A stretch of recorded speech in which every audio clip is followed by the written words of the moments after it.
मोहब्बत की शादी तो ये सिर्फ एक तरफ से थी, जिससे मेरे भाई बिल्कुल बेखबर थे। उनको कुछ पता नहीं था कि उनकी बैग पे क्या खिचड़ी पकाई जा रही है। वो एक लुंगी पहन के मेरे भाई को उसने बकायदा हरासा किया है, धमकाया है कि हम तुम्हें जान से मार देंगे, तुम हमारे इलाके में आए हुए हो। मेरी माँ जो कि एक बेवा औरत है, वो तड़पती रही कि उसके बेटे की कोई खबर नहीं है, कोई खैर खबर नहीं थी कि उसका बेटा किधर है। हिरा ज़िया मेरे भाई को कहती थी कि अगर तू आगे आया या तू करीब आया तो मैं अपने कपड़े फाड़ के सड़क पे निकल जाऊंगी। अस्सलाम वालेकुम नाजरीन, मैं हूं आपका मेज़बान मियां अरसलान और आप देख रहे हैं NPG मीडिया। नाज़रीन, आज से तकरीबन एक साल कबल सोशल मीडिया पर एक वीडियो वायरल होती है जिसमें एक शख्स को अपनी बीवी का बहुत ही बड़ा रन मुरीद कहा जाता है। वो एक मोहब्बत की शादी होती है और मोहब्बत की शादी एक बहुत ही बड़े दुखों में तब्दील हो जाती है। अभी उस शख्स की बहन मेरे साथ मौजूद है, ये एक लायर है, इनसे बात करते हैं, पूछते हैं कि उस शादी में अब क्या मसाइल पैदा हुए हैं, इनके भाई के साथ क्या सलूक किया, ये सारी बातें इन्हीं से पूछते हैं। अस्सलाम वालेकुम। जी वालेकुम अस्सलाम। कैसी हैं आप? अल्लाह का शुक्र, आप बताएं। अल्हम्दुलिल्लाह ठीक ठाक। अच्छा मैम, ये बताइएगा कि क्या मसला बना, एक मोहब्बत की शादी थी आपके भाई की, वो आखिर शादी क्यों टूटी और आपके भाई के ऊपर इतना तशद्दुद क्यों किया गया? देखिए जी, मोहब्बत की शादी तो ये सिर्फ एक तरफ से थी। मेरे भाई की तरफ से मोहब्बत की शादी थी, हिरा की तरफ से because she is a gold digger right. Gold digger का मतलब है कि सिर्फ पैसे, जायदाद, गाड़ी के पीछे एक औरत मेरे भाई को ट्रैप करती है और उसकी माँ काले अमल के थ्रू मेरे भाई का दिमाग ऐसे बांध देती है कि उसको सफ़ेद और काले में फ़र्क नज़र नहीं आता और वो ऐसी एक गंदी औरत से शादी करने में मुलव्वस हो जाता है। तो ये बेसिकली शुरू से ही एक गलत किस्म का रिश्ता था। मेरे भाई की नीयत साफ़ थी, उसको मोहब्बत थी इस औरत से, लेकिन आगे से एक औरत आगे से गोल्ड डिगर निकल आए और बदनीयत निकल आए और उसके ज़हन में सिर्फ ये है कि मैं जायदाद कैसे खा लूँ, पैसा कैसे खा लूँ, उसके घर वालों को कैसे अलग कर दूँ और कैसे हर चीज़ पे काबिज़ हो जाऊँ और कितना कुछ मैं सुल्तान से एक्सट्रैक्ट करूँ और फिर दौड़ जाऊँ। अच्छा मुझे ये बताएं कि उसने सारा कुछ किया, मुझे सारी अंदरूनी कहानी बताएं, किस तरह आए, किस तरह उन्होंने तशद्दुद किया और अभी रुख क्या है इस केस का? ये जी इनका 13 अगस्त से लेके 17 अगस्त 2022 के वाक़यात हैं जो मैं डिटेल में अब आपको बताऊंगी, क्योंकि 13 अगस्त 2022 को अभी जो गुज़रा है सैटरडे था। मेरे भाई और भाभी इधर ही थे, हिरा भी इधर ही थी लाहौर में, और नॉर्मली ये उठे हैं, इन्होंने नाश्ता किया है, सारा इनका अच्छा टाइम गुज़र रहा था। मेरे भाई को बेसिकली कुछ पैसों की ज़रूरत थी, तकरीबन 2 लाख की। तो इन्होंने मेरी मदर को अप्रोच किया था कि अम्मी मुझे पैसे चाहिए, तो अम्मी ने कहा मैं तुम्हें 5 लाख देती हूँ, तो you come to Rawalpindi because we live in Rawalpindi, हम पिंडी में रहते हैं। तो अम्मी ने कहा तुम उधर आना मेरी तरफ। इसकी बीवी ने बग़ैर वजह के, जिस माँ के पाँव के नीचे जन्नत होती है, उस माँ को इसने ललकारा, गंदी गंदी नंगी गालियाँ दी। मैं इसकी नंद हूँ, Mavish Khalil, I am an advocate by profession. मुझे इसने नंगी गंदी गालियाँ दी मेरे भाई के सामने। फिर जाहिर सी बात है, कोई भी खावंद, कोई भी भाई, कोई भी बेटा, ख़ासतौर पे कोई भी बेटा ये बर्दाश्त नहीं करता। तो ये घरेलू मामला था। इसने अपनी बीवी को, बदतमीज़ औरत को वार्न किया कि बदज़ात औरत इस तरह की बातें ना कर, वो मेरी माँ है। तो ये पीछे पड़ी हुई थी मेरे भाई के कि तुम अपनी माँ को नहीं मिलोगे, तुम उसको ब्लॉक करो और डिलीट करो, ना तुम उससे कोई रब्ता रखोगे और ना तुम अपनी माँ को मिलोगे। अच्छा, इतनी नफ़रत की वजह क्या थी? वो आपकी वालदा से, आपसे इतनी नफ़रत क्यों करती थी? दरअसल जी वो नफ़रत इसलिए करती थी क्योंकि हम तो इधर, जब से मेरा ख्याल है इट्स बिन 2 ईयर्स दैट मैं अपने भाई के इधर घर पे नहीं आई हूँ लाहौर में। आई वाज इन रावलपिंडी और मेरे पास CDR आ जाएगी इंशाल्लाह, तो मैं ये वो प्रूफ भी कर दूँगी। बेसिकली इसको नफ़रत इसलिए थी क्योंकि इसकी नज़र थी कि एक इसकी माँ समीना हराफा जो है, समीना ज़िया, उसकी, उसके बेटे एहसन ज़िया की, इसके बाप ज़ियाउल कमर की और हिरा की ख़ुद मेरे भाई के इकलौते होने पे और जायदाद के वारिस होने पे नज़र थी शुरू से।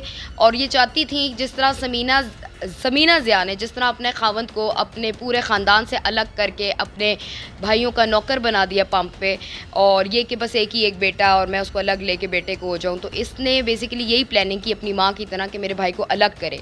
ये इसने कभी हमारे साथ तरीका सलीका रखा नहीं, तो इसलिए मेरे दिल में उसके लिए उस तरह से इज़्ज़त है भी नहीं। अच्छा ये बताइएगा कि वो घर से कितनी चीज़ें लेकर फ़रार हुई हैं और आखिरी बार वो जब यहाँ से गई हैं किस तरह गई हैं, सारी चीज़ें हमें बताइए।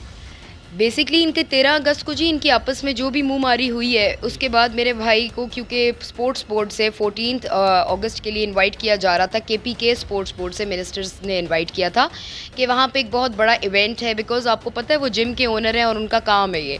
तो उनको एक बहुत अच्छी अपॉर्चुनिटी मिल रही थी, ही हैड टू गो। उन्होंने अपनी बीवी को बोला भी कि मुझे जाना है तो तुम मेरे साथ चलो। वैसे तो सूट तो यही करता था हिरा को कि उसका घर कोहाट में था, तो लड़कियों को तो मायके जाने का शौक़ होता है, बट शी रिफ्यूज़ड, उसने मना कर दिया कि मैं नहीं जाऊंगी और मेरे पीछे मेरे काम है। हालांकि मेरा ख्याल है वीकेंड पे किसी को कोई काम नहीं होता, और जब तुम्हारा खावन अच्छा भला खूबसूरत नौजवान है, वो जा रहा है मर्दान, तो तुम क्यों उसको छोड़ के पीछे रुक रही हो। सबसे पहला मेरा सवाल इधर आता है। उसके बाद दूसरा सवाल इधर आता है कि जब सुल्तान इधर से निकले हैं तो रास्ते में बड़ा चापड़ूस होके इसके साले का कॉल आता है, एहसन ज़िया का, और ये रास्ते में अभी निकलने लगा है लाहौर से, लाहौर में ही था। कॉल करके इसको पूछता है कि सुल्तान भाई आप किधर हैं, क्या सीन है, क्या करना है, किधर जा रहे हैं। इसने कहा मैं मर्दान जा रहा हूँ। कहता अच्छा आप मर्दान जा रहे हैं, आ जाएँ फिर मैं भी आऊँगा, तो आपका मैंने सुना इवेंट है ये वो। इन बहन भाइयों की आपस में हुई भी होगी सीटीपीटी। खैर इसने कहा अच्छा चलो ठीक है, मैं आप पहुंचता हूं तो मैं आपको बताता हूं। जब सुल्तान उधर रात को मतलब सुबह पहुंच गए 14 को, तो सुल्तान ने इसको बताया कि यहाँ पे बड़ा वीआईपी सिस्टम है, प्रॉपर बड़ा इवेंट है धड़ल्ले वाला और काफ़ी अच्छा सिस्टम है, तो तुम भी आ जाओ। स्वीट बुक था इसके पास। तो एहसन ने मेरे भाई को कहा चले मैं आपको बताता हूँ आधे घंटे में कि मैं कब पहुँच रहा हूँ। वो जो आधा घंटा था, उस आधे घंटे में इसने अपनी हराफा बहन हिरा ज़िया, अपनी माँ समीना ज़िया, उस अपने बाप ज़ियाउल कमर और अपने मामू इम्तियाज़ चौधरी के साथ एक पूरी बड़ी खौफनाक किस्म की प्लानिंग की मेरे भाई के अगेंस्ट, जिससे मेरे भाई बिल्कुल बेखबर थे। उनको कुछ पता नहीं था कि उनकी बैग पे क्या खिचड़ी पकाई जा रही है। खैर ये हुआ कि एहसन जब वहाँ मर्दान आया, नॉर्मली इवेंट अटेंड किया, उसमें there were like thousand of eyeballs जिन्होंने ये इवेंट देखा है और उन्होंने देखा है कि इसका साला उधर मौजूद था। उसके बाद ये वहाँ से मेरे भाई को, अब मेरे भाई जो थे, he was suppose to come to Rawalpindi on the 15th and we were waiting for him anxiously. हमने खाने बनवाए हुए थे, चिकन खाने के शौकीन है, खाने पके हुए थे सारा कुछ। अब मेरा भाई बजाय रावलपिंडी आने के, एहसन ने इसको बड़ी चापड़ूसी से मुखबरी करके धोखे से ये कहा कि जी आपको आपके सास ससुर याद करें खाने के लिए, तो आप ऐसा करें कोहाट चलें। तो मेरे भाई ने, जाहिर है उसके दिल में कोई बुग़्ज़ और कीना नहीं था, उसके दिल में कोई इनके ख़िलाफ़ ऐसी चीज़ नहीं थी। अच्छा उसने मैम, कहा जब ये ठीक है। कोहाट चले जाते हैं, वहाँ पे ये रहते हैं, मुझे आपके भाई ने कुछ चीज़ें बताई भी थी। उसके बाद जब ये लाहौर उनको लेकर आते हैं, हमें काइंडली वो थोड़ा सा शॉर्ट टाइम में बताइएगा किस तरह आते हैं और घर में आपके कैसे दाखिल होते हैं, हमें ये चीज़ें। देखेंगे जब कोहाट उसको धोखे से ले गया है, ठीक है, उसके बाद ये वहाँ पर खाना वगैरह इनका हुआ है। तो 16 की रात का वाक़या है बेसिकली। 16 की रात को ये होता है कि लाउंज में ये आपस में बैठे हुए हैं, तो मेरे भाई ने इसको बोला है कि आए लूडो का मैच लगाते हैं। तो इसका ये जो मामू है चौधरी इम्तियाज़, हिरा ज़िया का जो मामू है, और इसका जो बाप है ज़ियाउल कमर, वो एक लुंगी पहन के मेरे भाई को उसने बाकायदा हरासा किया है, धमकाया है कि हम तुम्हें जान से मार देंगे, तुम हमारे इलाके में आए हुए हो, पता नहीं हम तुम्हारा कत्ल कर देंगे, तुम माँ की गोद में भी जाके छुपो। एकदम से उन लोगों की टोन ही बदल गई। फिर जी इन्होंने पूरे किस्म का दो सारे आपस में मिल गए, इन्होंने मेरे भाई के ऊपर बलवा किया है वहाँ पर अकेला देखकर। इसका फ़ोन छीन लिया, 6 से 7 घंटे इसको कमरे में धकेल के बंद कर दिया। ना उधर पानी था, ना उधर खाने को कुछ था, मोबाइल इनके पास था मेरे भाई का। और सारी रात मेरी माँ, जो कि एक बेवा औरत है, वो तड़पती रही कि उसके बेटे की कोई खबर नहीं है, कोई खैर खबर नहीं थी कि उसका बेटा किधर है, ठीक है। तो ये रात को ये सारा कुछ होता रहा। फ़ोन इसके साले के पास था, इसका, उसने इससे फ़ोन खींच लिया था। खैर इन्होंने इसके ऊपर हरासा किया, ये वो। अगले दिन ये दो सारे आपस में मिल के इन्होंने मेरे भाई के पाँव में रस्सियाँ बांधी हैं, बाजू में रस्सियाँ बांधी हैं, और रस्सियाँ बांध कर इसको कोहाट से लाहौर लेकर आते हैं। नॉन स्टॉप 9 घंटे की ड्राइव, किसी वॉशरूम के लिए ये नहीं रुके, किसी पानी के लिए ये नहीं रुके, एक बाकायदा कैदी बना के मेरे भाई को ये लेकर आते हैं लाहौर। और जब लाहौर मेरे भाई आते हैं तो वो अपने घर के बाहर इनको कहते हैं कि ख़बरदार मेरे घर एंटर हुए, ये मेरा घर है। अब आप यहाँ से कैद करके लाते हैं और घर के सामने आ जाते हैं। घर के सामने इधर आ गए फ़िज़ाइया में। तो मेरे भाई ने इनको ख़ास तौर पे मना किया कि तुम लोग मेरी इजाज़त के बगैर नहीं आ सकते, I am the owner of the house. जब सुल्तान घर में एंटर होते हैं और दरवाज़ा खोलते हैं, तो जो घर नॉर्मल कंडीशन में था वो जी पूरा का पूरा नीले लिफाफों से भरा हुआ है। हिरा ज़िया जो इसकी बेगम थी वो रेडी थी सारा सामान इनके लिए बांध एक के। बहुत बड़ी प्लानिंग पहले से ही चल रही थी। जी। जब उन्होंने ये इधर से निकले हैं तभी कॉल कर दी थी कि आपने इस तरह इनके साथ सलूक करना है और बाद में इनको गाड़ी के अंदर रस्सियों के साथ बांध के इधर लेके आना है। जी बिल्कुल। और मज़े की आपको बात बताऊं कि ये पूरी पार्टी टू क्राइम है, तीनों के तीनों, इसका बाप ज़ियाउल कमर, इसका भाई एहसन ज़िया और ये औरत खुद, ये हराफा औरत हिरा ज़िया। इन्होंने ये किया कि हिरा ज़िया मेरे भाई को कहती थी कि अगर तू आगे आया या तू करीब आया तो मैं अपने कपड़े फाड़ के सड़क पे निकल जाऊंगी। ये मेरे भाई को इस तरह से इमोशनली हरास कर रही थी और इसका भाई बाहर जाके छातियां पीट पीट के लोगों को बता रहा था कि मेरी बहन को 3 तलाक़ें हो गई और इसका हालांकि बाप तलाक नहीं दी थी। नहीं, तलाक नहीं दी अभी तक, शुक्र है। ये एक पूरी गैंग है ये क्रिमिनल्स की। आप लोगों को बताने का भी ये मकसद है कि एक्सपोज किया जाए ऐसे लोगों को। इनकी पिक्चर्स भी आपको दी जाएंगी। बेसिकली इन्होंने एक किस्म का उसको घेरा डाल के ना, अकेला समझ के पूरा ये एक सेटअप बनाया and they have been misleading and they have done a fraud throughout. ये पूरा एक फ्रॉड का मामला है जिसमें ये तीनों मिले हुए थे। एक अंदर आता था, एक बाहर भागता था, एक मेरे भाई को गार्ड जब कर ये रहा था। सारा वाकया हो रहा था तब आपके मुलाजमीन नहीं थे?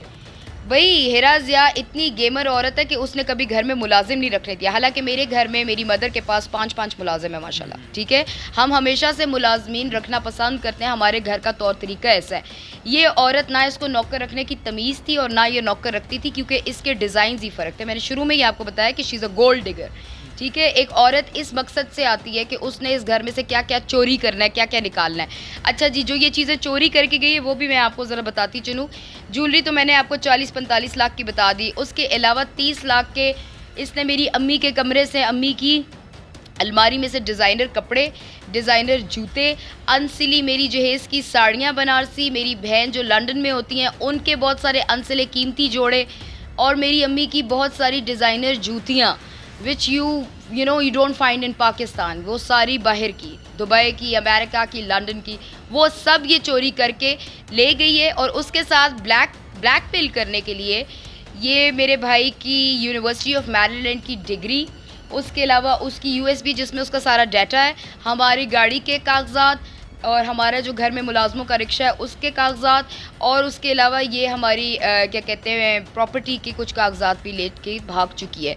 और एक और चीज़ मैंने मेंशन करनी थी, मेरी अम्मी की बहुत एक्सपेंसिव 8-8 लाख की शातूस की शॉल्स हैं जो कि ये साथ चोरी करके लेगी। अच्छा मैम, आपकी जो कि भाभी ने ये किया कि आपके भाई के ऊपर तशद्दुद करवाया, सारी मामले को मैंने देखा है, सुना है। आप मुझे लास्ट में ये बताइएगा कि पुलिस का तामुन इसमें कितना है? क्या पुलिस ने अब तक आपके साथ कुछ तामुन किया है? क्या मुलज़मों तक पुलिस पहुंची है? अल्हम्दुलिल्लाह जी, अल्लाह का बड़ा करम है। पुलिस भी तावन कर रही है इस वक्त मेरे साथ, और कोर्ट तो ऑब्वियसली कर रहा है। तो अल्हम्दुलिल्लाह थिंग्स आर इन हैंड्स, अल्हम्दुलिल्लाह मैटर्स आर इन कोर्ट भी, और दूसरे तरीके से लीगली मेरा मामला सारा बहुत सॉलिड है। ये मीडिया पे तो आप लोगों को बताने का मकसद ये है कि इस गैंग को एक्सपोज किया जाए, ताकि देखिए इस वक्त 2 फैमिलीज़ अफेक्टेड हैं। एहसन ज़िया ने, जो इसका भाई है, उसने मुज़दलिफ़ा और उसकी फैमिली जो उसकी बीवी है उन सबको लूटा है। 25 तोला उनका सोना, उनके सारे कपड़े, ज़ेवरात, चीज़ें, उसका सारा जहेज़ खा चुका है। प्लस इसने लिखा था निकाहनामे में डावर, जो कि एक घर लिखा था, ठीक है, वो ऑलरेडी बिका हुआ था। तो आप सोचें ये बेसिकली फ्रॉड और क्रिमिनल्स है ना, they are fraudulent people, they are culprits, they are criminals. और इसी तरह बहन ने भी किया। तो ये दोनों बहन भाइयों का काम ही है, पेशा है इनका चोरी चकारी करना। तो जी नाज़रीन, जो कि तशद्दुद का शिकार होने वाले सुल्तान की छोटी बहन मेरे साथ मौजूद थी, उन्होंने सारे वाक़े की हमें जो कि तफसील बताई और ये बताया कि मेरे भाई के साथ किस तरह तशद्दुद किया गया, और इस बात को उन्होंने आया किया कि ये एक गैंग है और ये गैंग मुकम्मल तौर पर एक तैयारी के साथ आया और घर में लाखों रुपए की चीज़ें चुरा के ले गया, और उसके बाद 45 लाख की ज्वेलरी जो कि इनकी भाभी ने चोरी की और वो अपने भाई और अपने बाप के साथ ले गई।